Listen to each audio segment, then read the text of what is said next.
If there's one thing that's really annoying when trying to build your coaching business is spending too much time with people who are not a great fit to work with you. So in this video, I will show you 3 questions that will allow you to select your perfect coaching clients. One of them will have an effect on your marketing, one of them is pretty famous, and one of them is the key to delivering the best coaching client. First question, why me? And why now? I like to start off with this question because it allows you to know straight up why the person chose you specifically and why they want to take action now. That is also really interesting in a marketing standpoint because it makes you know what prompted the person to do business with you. Is it you personally?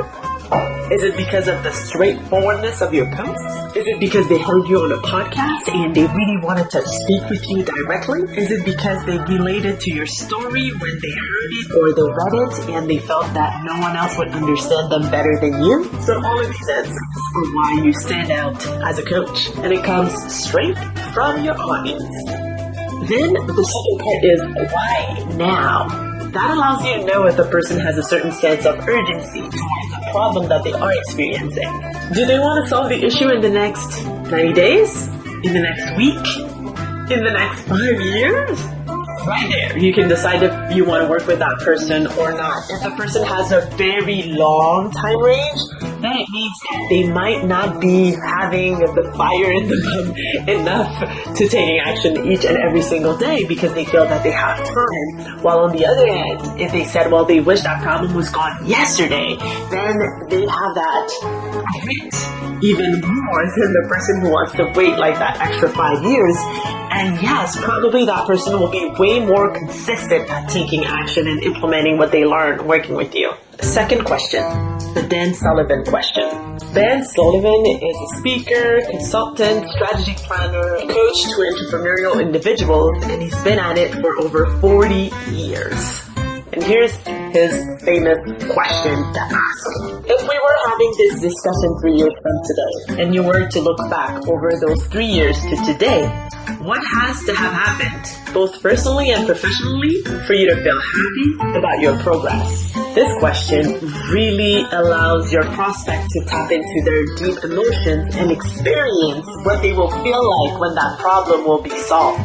Take notes while the person is talking, because by expressing what will make them happy about their progress, they are really expressing at the same time what your coaching program should address. It also allows you to understand them better and relate to their story, and especially if you take notes and you take some time to reframe what they just told you in your own words, then you show them that you completely understood their story and that you completely get them. And then sharing their deepest thoughts with you gives you the understanding of what they are expecting in your coaching program. And that also allows you to confirm if your program has everything that they need and that they want. If it doesn't, and you have the skills to add that part so they can be more satisfied as clients, then add it. But if what they express is completely outside of what you can provide, then you gladly refer them to someone else, or you tell them that you can't help them. It's better this way than to accept them even though you don't think you can help them, because it will not help you in your brand eventually or in your reputation if you're not able to help them specifically with what they ask you. And in fact, it brings more place in the universe to bring you really the clients that you're looking for. Third question.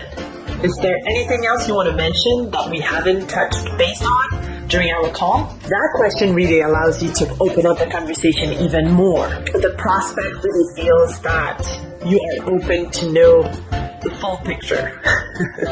You have to be careful though that it doesn't expand into like things that have nothing to do with your area of expertise. But sometimes when you learn about certain aspects of their personal life or their life at work, then it allows you to understand them better and maybe frame your program in a specific way because of their specific situation. It will really allow you to help your client in the most effective way possible. The idea here is not to have them pour everything that they have out of their heart, mostly to identify if there are other key factors that you must consider before signing them as a client. And sometimes having that extra information allows you to confirm that you truly want them as a client, or change your mind and say, no, it's not a great fit. These 3 questions are really important to consider on each and every sales call. But of course, they're not the only ones to consider. There are many other questions during a sales call, but these are the most important ones. In my next video, I do some practical exercise with you about your offer. We do the numbers. Check right here. Yeah.